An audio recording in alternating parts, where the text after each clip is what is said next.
Welcome to NC Political Tea, the show where North Carolina's political scene gets served piping hot, grassroots style. We're here to shake up the status quo with unapologetically conservative takes and a whole lot of Southern charm. From the halls of Congress to under the dome, we're exposing the deals, the drama, and the dirt that the mainstream media won't touch. Who's fighting for your freedom? Who's selling out to the woke mob? And who's about to get roasted? No fluff, no filters, and absolutely no time for spineless politics. Just bold Republican commentary, sharp analysis, and enough sass to make the left squirm. So grab your sweet tea or something stronger, and let's dive into the hottest headlines and juiciest scandals rocking the Tar Heel State. This is NC Political Tea, where the truth always gets served.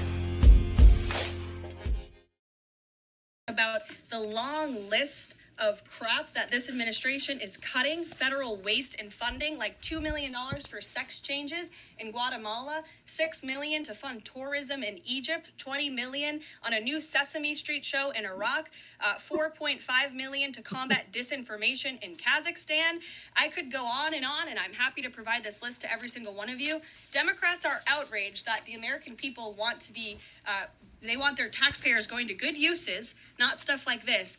But then they're very quiet about the fact that there are still North Carolinians and people in California who have lost everything. And in the last 4 years, this federal government did nothing to help them.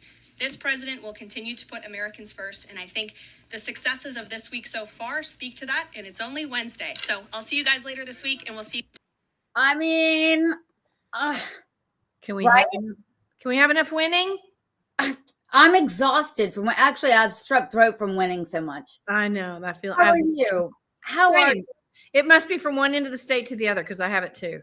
Yeah, it's just but don't confuse this with sick of winning. Because you'd be wrong. We are not sick of winning. It's only Thursday. And it's only Thursday. So I mean, this is really incredible. This bloated U.S. aid stuff. Tell us a little bit about what you know about the stuff that we've been blowing money on. Let's see. Soros, all the Soros money came from USAID. Let's see. The BLM, all that stuff was paid for by the USAID money. Yep. What else? I mean, look, UNC. Yes. They did. What do you have the one about the lesbians and smoking? That sounds like it could turn my stomach, but no, there really is one. There is one where we got a couple $1 million to see about the trends in trans and lesbian smoking. So, okay. So after sex or just general or there are so many questions around that. Okay. You know what before we get started, can I just say one thing? What this really reminds me of is, if anybody doesn't know James Lindsay, you're missing out. It reminds me of the whole James Lindsay when he did his paper and turned it into that, professional group. And they were like, oh, this is a great paper about dogs peeing on fire hydrants. And I'm thinking, this is the same litmus test. You could put anything in there and they would give you money. I think it was dogs who identify as queer. Correct. Their propensity, right? Him and Pluckrose co-authored, and really what it is the scientific process of review for peer-reviewed journals, and prove that it's such utter bullshit that a social science peer-reviewed journal could prove something that is so insane. Who cares about dogs? Yeah. Totally. But it's the same principle to me. It's like they would give you money for any study you wanted. Yeah, absolutely. So let's just go through a couple of these things. And actually, along with my colleagues at Shearing Collective, we actually brought up some stuff. So this is the problem I have is there's no transparency, right? It's just a block grant for stuff. And sorry, we've been conditioned not to trust the government because of their own actions and inaction. Here's two other ones. Agency for International Development, Impact Assessment and Communication Hub might be legit. Don't know. No. Right? I'm calling bullshit on that. Yeah, it looks like some subversive bullshit that we're doing to other nations to stir up trouble. I don't know. We've done it before. What concerns me, and I hope our new auditor sees that because he was on the board, I really hope he sees that because Dave. Yeah, I really hope he sees that because it's clear the University of North Carolina has been a funnel for the Democrats. Correct. Every pet project and for some subversive stuff. Hello, gain of function research.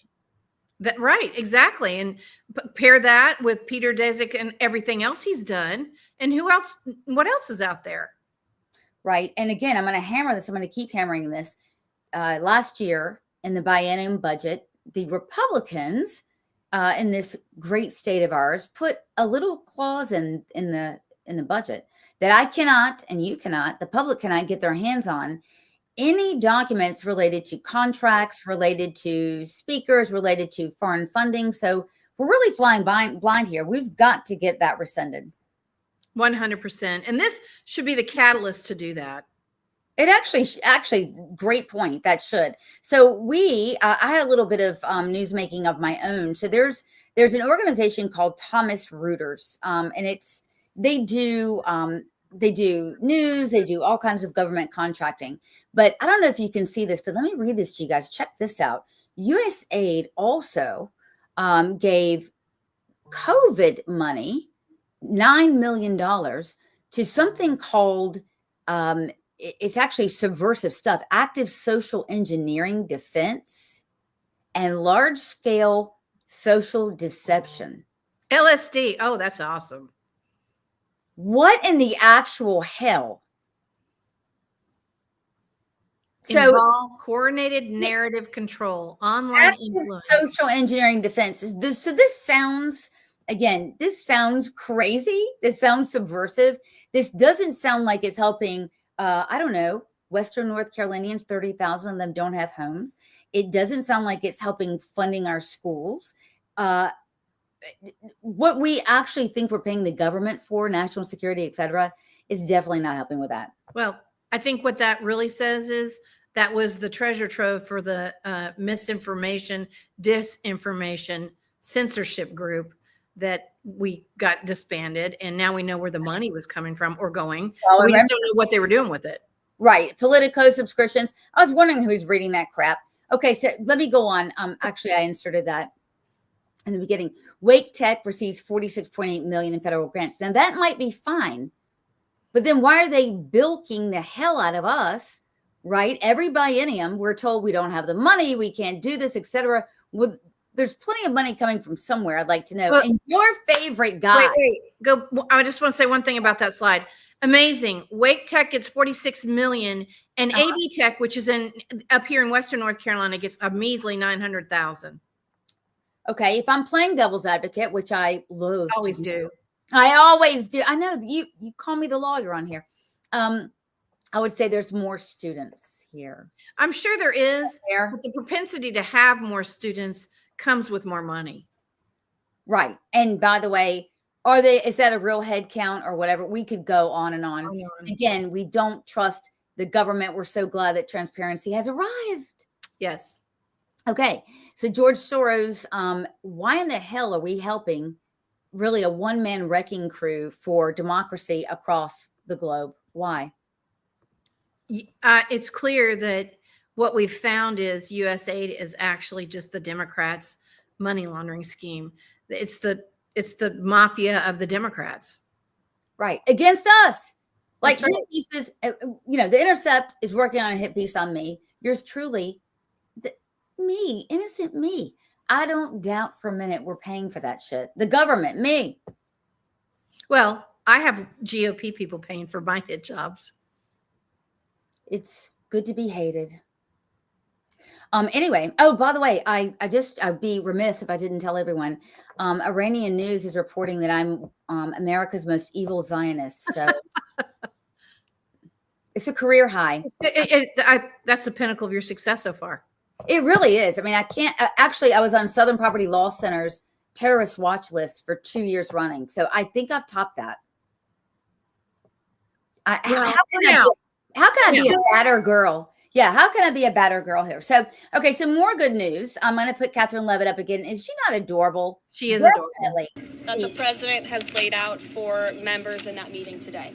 No tax on tips, which is obviously a very public campaign promise that the president made. No tax on seniors' Social Security. Okay. No tax on overtime pay. Renewing President Trump's 2017 middle-class tax cuts. Again, these are the president's priorities.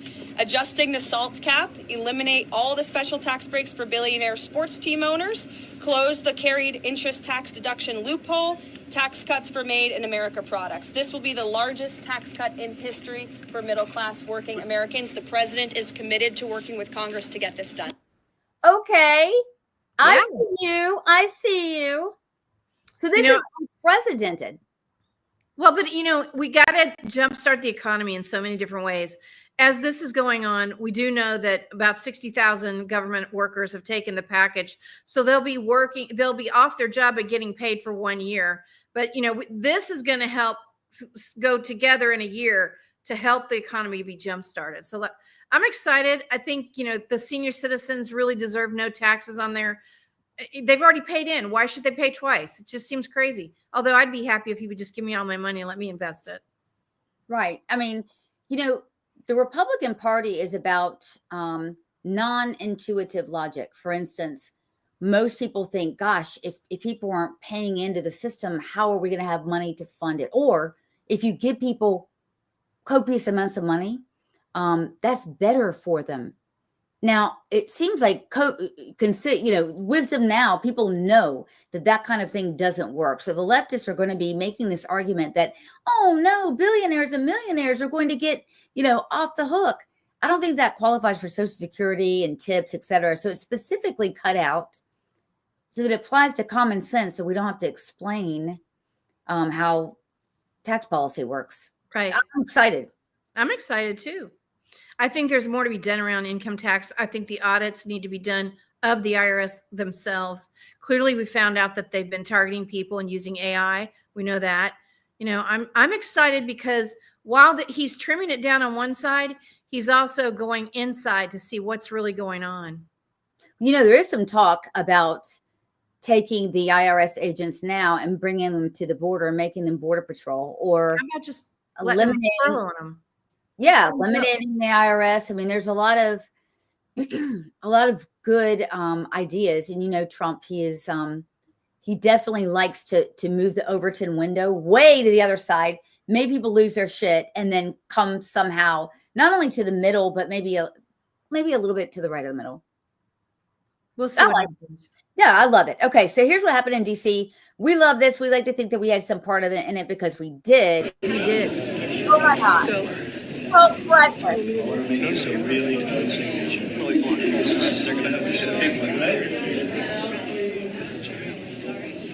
Here he is, signing. Oh, I think we have a 10. We have a 10.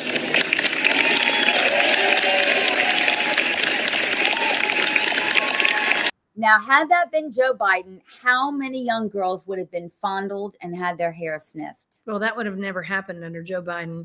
So I'm just really, Sloan, I just have to say thank you to you, because I brought you that film of Peyton, which we're going to see in a minute. And without it, I don't think if Riley and Peyton hadn't worked together, that would have never happened. Okay, so I'm going to brag on myself for a second and brag on you. A couple of years ago, Margot came to me with a story. It's actually our origin story. How It is. And I was an investigative journalist at the time. I still am, but brought me a story of a young high school girl that was slammed in the face with a volleyball and by a male, student who's masquerading as a woman. I'm going to show you the actual video of it, and then I'm going to kind of give you the chronology of how this happened. Okay, so that's the male player. Watch it again. Okay. Now, I mean, you're thinking of height, strength. I mean, there's so many reasons why this shouldn't happen. So I wrote the story. Actually, later I became aware that I was only the second journalist in America to cover a transgender high school event or transgender injury. And the reason is it's hard to do. I mean, unless I had proof, and Margot, you and I went back and forth, I don't really have a way to prove whether it's a boy or a girl. So I had to I must have interviewed 14, 15 people before I ran live with a story, and it became an international story. And of course, our lovely Peyton McNabb is now an international hero. She is. For women's sports. And we had a major part. If I hadn't have broken the story, I can remember that day like it was yesterday, calling you on the phone and saying, look, we have to do something about this. I'm going to send you the film. We have to do something. I said, I just need your help. And you didn't hesitate. You were like, it's going to take a little bit of work. I got to do some investigation. But you listened, you understood, and you really helped me. And I cannot tell you how much I appreciate that, because, I have a daughter. You have a daughter. My daughter was a professional athlete. And if that would have happened to her, yeah, I wouldn't need your help because I'd be in jail. And so would I. My daughter's a lacrosse player. She's on the third best team in the country, actually. And I told her, I said, one guy joins the opposing team, you're not playing. Can you imagine with the sticks? And it's such a physical sport. Did you see that young lacrosse player that got her teeth knocked out? I did. No, this is absolutely ridiculous and it's insane. But again, we opened the show with this. I mean, you're going to be hated. So I think I was one of the most vicious purveyor of fake news. This was a far right wing person, that would be me, with ties to President Trump, and Steve Bannon, I think, was in there. And that I have a role in spreading misinformation. That wasn't misinformation. You saw it with your own eyes. That's right. So, I love how the left, and they're not going to get away with it anymore. Right? Well, nobody's listening to them anymore. I mean, we're turning people right and left, especially when they see these incredible numbers that were, laundered through U.S. aid. I think there's a lot more people in America that really just want to get back toward the center. They're just tired of it. Well, none of this stuff is political. This is common sense. I think the left really lost the plot and jumped the shark when they went far left and they're saying, okay, everybody, we're going to make everyone believe stuff that is so fucking far out. It's outlandish. So crazy. And by the way, if you don't go along with it, we're going to ruin your business. We're going to get you fired. We're going to attack. I mean, I think that was a jump the shark moment. Well, what's really sad, Sloan, is now we're seeing that in Western North Carolina, where the Asheville crazies have taken to Reddit to attack any Republican or conservative businesses. Like, here we are out there working our rear ends off to help these people, and they want to attack our businesses. I honestly don't think that's working anymore. I mean, I might be idealistic, but I don't think people are buying it. I don't think they're buying it anymore. I think people are tired. I think people are tired. But it didn't stop these losers from going and marching on Raleigh. Oh yeah. Look at this. Asheville.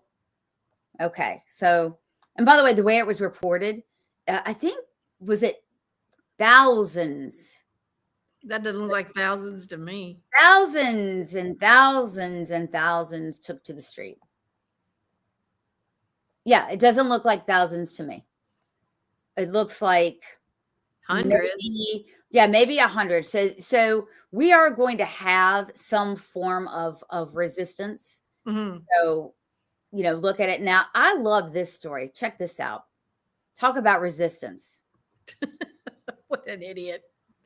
I mean, you just have to be, well, she wasn't going to have kids anyway. What is this? What am I looking at here? A moron. But you know what? That woman was going to just sleep around with her 3 cats anyway, so it doesn't matter. So this is a woman who is wait a second, I got to remove this. So this is a woman who is a lawmaker in Michigan, and she says, she's 36. She says, you know what I'm going to do? I'm going to, the world is so absolutely horrible with Trump. I'm going to get sterilized. And to her credit, she's going to get sterilized. Well, she's doing us all a favor. She's not smart enough. We can't have any more of her. No, I mean, she's not cut out to be a mom. She's not cut out to be a mom. I mean, let's just, that's fine. So I have more respect for that than any. But our point is this: is there's going to be a movement where there's going to be a resistance. Well, that's extreme. Well, but she's only hurting herself, so I don't mind that. Or actually, she's. I mean, is she? I mean, no, she's doing us a favor. Okay, so there's a bill that was just released today with Senators Settle, who I love, Hoenig, and Moffitt, and it is a bill to stop far left Democrat Attorney General Jeff Jackson for North Carolina to be able to be an obstructionist and block all of Trump's EOs. What do you think? Well, I honestly thought they were going to pass that as part of the last session when they worked on taking his power away from him, and apparently it didn't end up in there. So I'm glad they're doing this. Well, no, I think they did. When we had Brian Echevarria on, he's a rep. Love the guy. He's a rep from Concord. Here's what he said about Jeff Jackson's obstruction. It's my understanding that he supported my opponent in the primary. He doesn't know me, so I don't know why. But for certain, what we know is that there are almost 500,000 illegal immigrants in North Carolina, and that is a big financial strain. Okay, so this is when Jeff Jackson was trying to and I don't know that this is the wisest thing to do. For me, it's like, hey, what can we do to attack Trump? What can we do to make sure that America's not first? And I'm sad to say that our AG appears to be at the front of the line with that. Oh, he's joined in the suit with California. Like, yes. North Carolina on the same level as California is crazy. It is. But I mean, that's where we're tracking towards. I mean, of those nearly 500,000 illegal immigrants, there's 160,000 plus children. So we talk about education, we talk about literacy and funding for education. Well, if we have a drain on the system, what does that look like to our home? So this is, I mean, and I totally agree. If he's going to be an obstructionist with something as popular as immigration, I mean, I think that's pretty bipartisan, then he needs to be stopped. Well, and I honestly think he shouldn't have that kind of power anyway. You know, what it looks like to me, what I've learned is, and I don't know if everybody knows this, so maybe you do and I don't, but it looks like every Council of State member has their own set of power, and they don't have to really work inside the legislature to get permission for some of the things they do, which to me is ridiculous because the legislature is really the body that creates the work. So you would think that legally he would want to work on the side of the legislature, but he wants to be the opposition. Well, it's funny you say that because look at the boneheaded thing that the State Board of Education pulled today. By the way, this is a board that is administrative only. It's got 9 appointed by the governor, 9 appointed people that sit on there, plus the elected treasurer, lieutenant governor, and superintendent. So they voted 9-2. Well, the superintendent has no voting role. 9-2 to put a moratorium on expansion of opportunity scholarships. Here's the thing. Guess what? No power. They have no legislative power. What that said is to ask the legislature. They have no appropriation power at all. No, I mean, that's going to go over like a lead balloon because Republicans are in the majority. They pass the legislation. They fund everything. This is another resistance.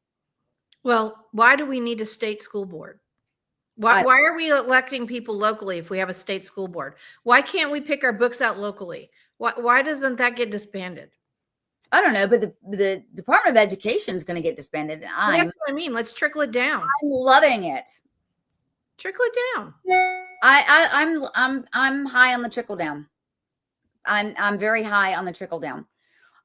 Okay, so there's another bill that came out, and I know I'm jumping all over the place, which no, there's so much to talk about. You know what though? You know me better than anyone, and you know how organized I have to be and how right. If anything gets out of order.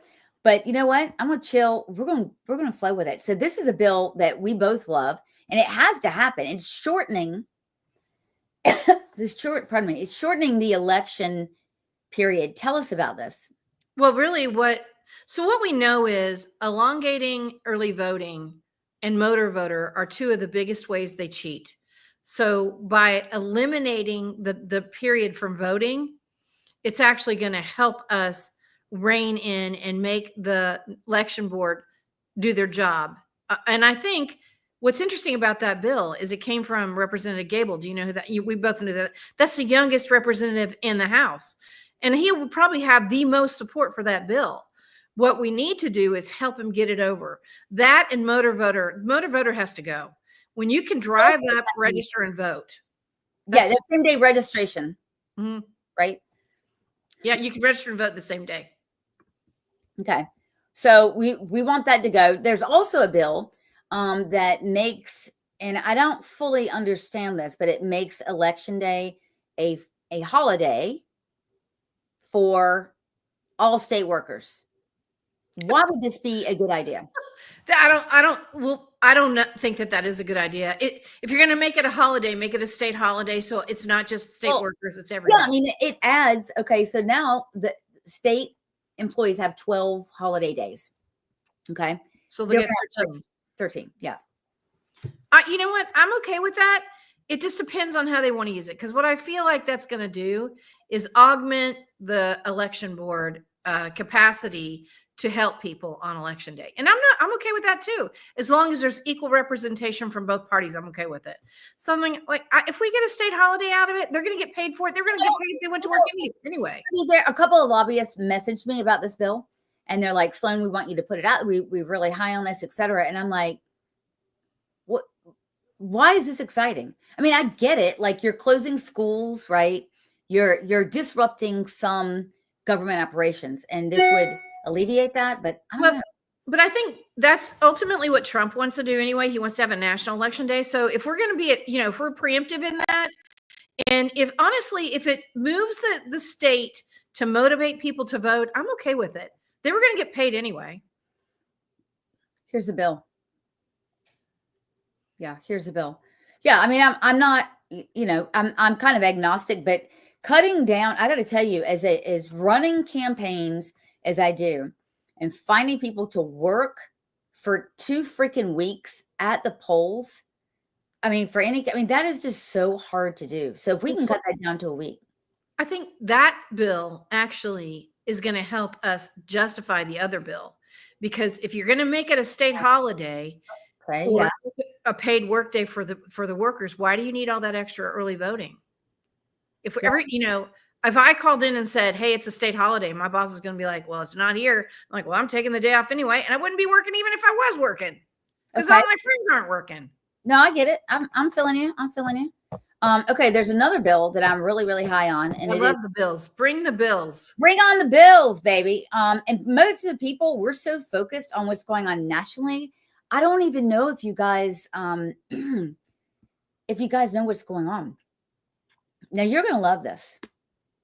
You ready for me to lay it on you? Farmers Protection Act. Okay, let me put it up here. Be nice if I could get it together, right?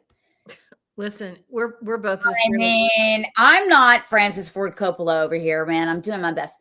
Okay, this is an anti-ESG bill for farmers. Good. And look who's on that. That's Carl Gillespie's on that. Jennifer Balkum. Those are Western North Carolina folks on that bill. Right. Okay, so here's what I find this cool. Let's go through this. So when we go down here, it prevents people from engaging or seeks to do it in defamation. You're guilty of a misdemeanor. So in other words, if you are BlackRock, right, and you are engaging in subterfuge about farming and what the raw milk. Yeah, it is an actual crime. Discrimination shall be prohibited. I think one thing I saw in there I really liked is banks cannot discriminate against farmers. And to me, that's a big deal. It's hard enough to be a farmer, but it's really hard when you can't get the funding you need. You see right there where it says there's civil penalties for discrimination. Love that. I would love to see more farmers in North Carolina. Yeah. Yeah. I mean, we're I think we're ranked. I mean, in many respects, I know sweet potatoes were number 1. What? Pig farming were number 1, which I don't eat, but Well, I just think awesome. I don't understand why the sweet potato queens are in Mississippi when we're the number one sweet potato producer. That doesn't make sense to me. Well, during Jewish holidays, we make sweet potato latkes. Oh, really? Yeah, we don't make the regular ones with sour cream and applesauce. It's the jam. Lip gloss pointer tonight. Alert. I lost my pink comb. That's funny. Well, that's why you're wearing your part on the side, because you lost your pink comb. I'm just kidding. You know what? I'm doing the side part again. I'm telling you guys. By the way, to all of you that are saying you like my hair better, thank you for that. That makes me feel really good. Okay. So this farm bill, Neil Jackson's one of my faves. And that was Carl Gillespie for me. He's probably my top pick because he's my guy. And what I like about him is he's just flat out honest. He very forthright and honest. Well, Neil Jackson, I put up here, and then Jennifer Balcom. So she also sponsored Peyton's bill for the Women in Sports Act. So we got to give her big kudos. She's out of Henderson County. She was one of the major sponsors when Peyton went down for the Women in Sports Act. So good job. Like you're starting to see a couple of people's names floating over and over. Jennifer Balcom, Neil Jackson, Brian and Carl Gillespie. And it's nice to see. And that's what I want North Carolinians to see. Start looking for those names. Hanig is on a lot of them. Yep. In the Senate, I'll be very candid with you. On the Senate side, you guys don't really like us that much. I think the Senate is more deliberate. Friends over there. Yeah. Well, listen, I think the Senate is a lot more hands-off. Kevin Corbin is very approachable in my district, but I look at people like Warren Daniels and Ralph Heiss who run the election laws, or I like Ralph, but yeah, no, I get it. I can't ever get a hold of him. Ralph, if you're listening, call Margot if she calls you. I adore his wife, and his kids are adorable. Yeah, but we don't have a lot of because they're dealing in healthcare and stuff like that. They're not in the minutiae, if you know what I mean, of what we need to do. So education, I don't think anything big is going to turn out of that or out of the request or the thing for the Opportunity Scholarship. Now, this should surprise absolutely zero people. Bev Perdue did it. Roy Cooper's doing it. It's just a place to make some money. When you go, sorry guys, when you are, going and being put out to pasture, you're going to end up in Harvard. Is he at Harvard? He's going to be teaching in Harvard.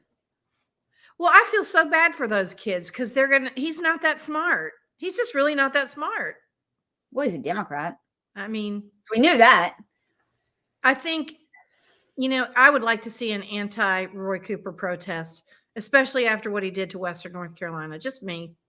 Yeah, right. But the problem is that our side, Republicans, are not making the case for that. You and I made the case for that. We need more politicians to put Democrats on the griddle. And I tell you, there's not a lot of that. So we need to really see that some contrast between Republicans and Democrats. So speaking of Republicans, and this is a trigger warning from Margot, I'm going to set this up. I have so much other stuff I'm covering. I really don't have a horse in the race here, but here we go. All right. Yeah. Ding, ding. All right. So the current chair of the North Carolina GOP, he's a guy called Jason Simmons, and he's announcing that he is going to run again. Mayor, I don't think you're saying yes to this, but okay, I'll put up the other one or that, but okay. So he's going to run again for a second term. What do you think about that? Well, I think that I'll be very frank with you. I think that Jason Simmons is a terrible chair. I think he used Mark Robinson as a scapegoat for losing. He did not win when it came to, the races when lower than the Council of State races. He didn't win the District 1 congressional race. He did not win a supermajority. We lost ground in some areas, and yet he wanted to get up on stage with Phil Berger and Tim Moore and say it was Mark Robinson's fault. And that is bullshit. Flat out. You own it. It's your job. And you can't put it off on a candidate who's running a race. And you can't put it off on a candidate when you turned in the information, not you specifically, to take him down. You just can't do that. I'm not buying it. And I'll be honest with you. I think he's doing this because he didn't get the gig he wanted in Washington, D.C. And if he sticks around, rumor on the street is Whatley's going to run for governor, which good luck, Kermit the Frog. You have a terrible voice and you're a terrible speaking presence, and you will not win the race. I think that's why Trump put Whatley in charge of some, crazy Western North Carolina cleanup effort. I think that they thought they were going to showcase him. And I just frankly think that Michael Whatley does not have stage presence. I don't think that he's a great candidate, and I don't think he's going to win if he runs for governor. Okay, so Michael Whatley is currently the chair of the RNC. And was the former chair of the NCGOP. Right. And so he left, and the ascension plan was Jason Simmons, who ascended to that role. Now, well, ascended is the right way to put it. Can we talk about how that happened? Mm-hmm. They moved where the vote would normally be from Raleigh to way eastern North Carolina, which means it was a 10-hour drive one way for people from western North Carolina. Oh, and they bussed in legislators to vote, which has never happened before. So what you've advocated for on Twitter, or excuse me, on X, is for someone to run against him. So I want to speak on this. It's going to have to be somebody that is well capitalized, period. It cannot be a bomb thrower, period. I picture someone in the mold of maybe, I don't know, a JD Vance. I know I'm just spitballing. The reason is this: we're going to have some brawling because Tom Tillis is running. So that primary is going to be vicious. People are going to be fighting. We need somebody that can bring people together, I think. Someone that's not going to be a lackey for Tom Tillis. But we have to have somebody. Jason Simmons is a lackey for Tom Tillis. Well, we're going to have we're going to have somebody very strong, but well capitalized. If you cannot raise money, you need not apply. I know a lot of people that are talking about it, etc. But I'm going to tell you something right now. If you cannot and did not raise money for your own race, you are not qualified to run this party. Well, I also think if you have not been involved in NCGOP politics to know how cutthroat and evil these people can be, you don't even think you're going to make it into chair. If you don't know what happened to the chair before Michael Whatley, they literally locked him out of the building because, first of all, they didn't want him to get a hold of the money, to the audit of the money. And secondly, we ended up having somebody almost go to jail, but he did get convicted. So, I mean, it's ruthless. And if you're not up for some death threats or some, taking your family history into account, this is not the game for you. No, people be brawling. People be coming after each other. We talked about it on the last show, and we're going to have to, have some diplomacy up in here, especially for criticizing others for being undiplomatic and uncivil. So, I mean, that's all I would hope for. So the convention is coming up when? March? May. Okay. We have to get through the county conventions I have to be done by the end of March. So if you're looking to join the NCGOP convention at the state level, you must be a delegate. And in order to be a delegate, you have to go to it depends on how your particular county works. You may have to be a precinct delegate or not, but you absolutely have to go to the county convention. So you need to understand the rules, which are set by the chair in your county. So there's going to be a precinct convention, a county convention, and a district convention before we get to the state convention. And if you're usually the way it works, it does in my area anyway, is if you're a county delegate, if you're a delegate for the county, then you're a delegate at the district and the state. So I'm going to be gone next Thursday. We're probably going to have Mayor Burns tag in for me to host. And you guys are going to geek out to all here. I'm in New York next week. Okay, well, we're going to have a show. So okay.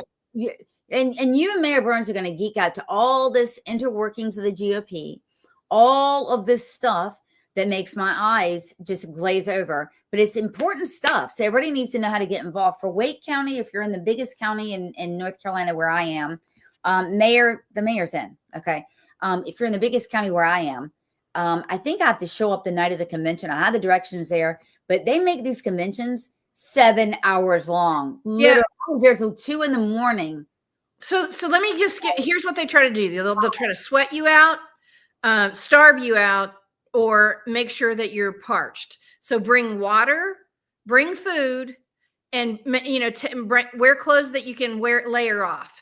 and bring your Robert's rules with you. If you don't have Robert's rules with you and you're not, this is a war, man. If you're not ready to sit down and play war, then don't go, because they're going to sweat you out. They're going to just tell your family you're gone for the day. You're not going to GOP. So this is the worst recruiting video ever to join the GOP. Well, listen, we all know that it shouldn't be, because what we're seeing in America is you have to have Get involved. and you have to understand how things operate. And if you don't want to get involved at the level where you have to commit yourself for a full day, then what do you do on election day? What do you do to help candidates? Like, this is one more day in the war on, saving this country at the local level. Right. No, it's very important to get in, very important to be part of it. So again, you guys are going to do the video. Maybe you will appreciate it. We will advertise. We will let you guys know. We're sorry that Tuesday did not work, but we were both out sick. Listen, both of us are just like, you and me, yeah. It's spackled with makeup and drinking what we can just to make it through this.